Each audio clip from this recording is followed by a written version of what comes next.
The Lord said to Moses and Aaron in Egypt, "This month is to be for you the first month of your year.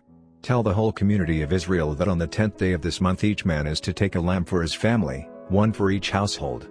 If any household is too small for a whole lamb, they must share one with their nearest neighbor, having taken into account the number of people there are. You are to determine the amount of lamb needed in accordance with what each person will eat. The animals you choose must be year-old males without defect, and you may take them from the sheep or the goats. Take care of them until the 14th day of the month, when all the members of the community of Israel must slaughter them at twilight. Then they are to take some of the blood and put it on the sides and tops of the door frames of the houses where they eat the lambs. That same night they are to eat the meat roasted over the fire, along with bitter herbs, and bread made without yeast. Do not eat the meat raw or boiled in water, but roast it over a fire, with the head, legs and internal organs. Do not leave any of it till morning. If some is left till morning, you must burn it. This is how you are to eat it, with your cloak tucked into your belt, your sandals on your feet and your staff in your hand. Eat it in haste, it is the Lord's Passover. On that same night I will pass through Egypt and strike down every firstborn of both people and animals, and I will bring judgment on all the gods of Egypt. I am the Lord. The blood will be a sign for you on the houses where you are, and when I see the blood, I will pass over you.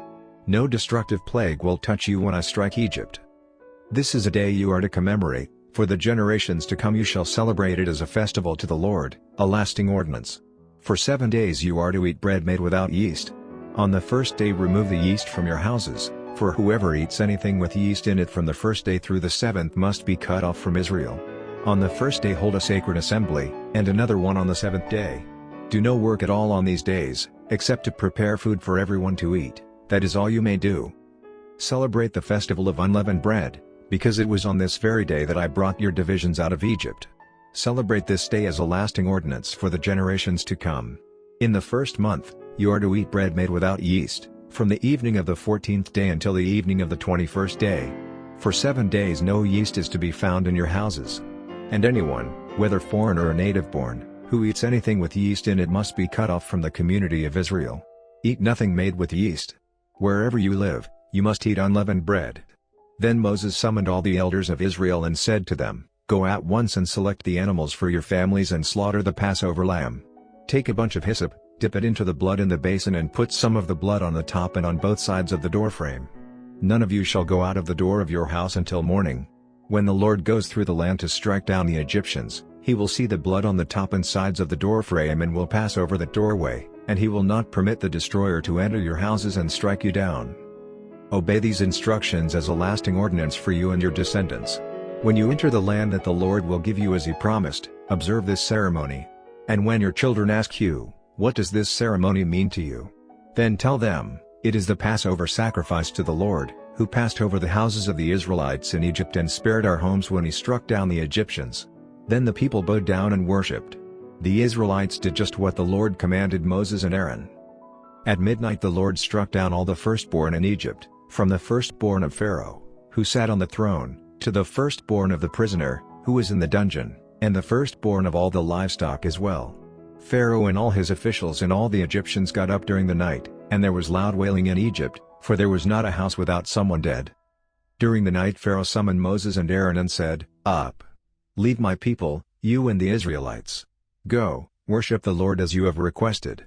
Take your flocks and herds, as you have said, and go. And also bless me." The Egyptians urged the people to hurry and leave the country. For otherwise, they said, "We will all die." So the people took their dough before the yeast was added, and carried it on their shoulders in kneading troughs wrapped in clothing. The Israelites did as Moses instructed and asked the Egyptians for articles of silver and gold and for clothing. The Lord had made the Egyptians favorably disposed toward the people, and they gave them what they asked for, so they plundered the Egyptians. The Israelites journeyed from Ramesses to Sukkot. There were about 600,000 men on foot, besides women and children. Many other people went up with them, and also large droves of livestock, both flocks and herds. With the dough the Israelites had brought from Egypt, they baked loaves of unleavened bread. The dough was without yeast because they had been driven out of Egypt and did not have time to prepare food for themselves. Now the length of time the Israelite people lived in Egypt was 430 years. At the end of the 430 years, to the very day, all the Lord's divisions left Egypt. Because the Lord kept vigil that night to bring them out of Egypt, On this night all the Israelites are to keep vigil to honor the Lord for the generations to come. The Lord said to Moses and Aaron, "These are the regulations for the Passover meal. No foreigner may eat it. Any slave you have bought may eat it after you have circumcised him, but a temporary resident or a hired worker may not eat it. It must be eaten inside the house. Take none of the meat outside the house. Do not break any of the bones. The whole community of Israel must celebrate it. A foreigner residing among you who wants to celebrate the Lord's Passover must have all the males in his household circumcised, then he may take part like one born in the land. No uncircumcised male may eat it. The same law applies both to the native born and to the foreigner residing among you." All the Israelites did just what the Lord had commanded Moses and Aaron, and on that very day the Lord brought the Israelites out of Egypt by their divisions.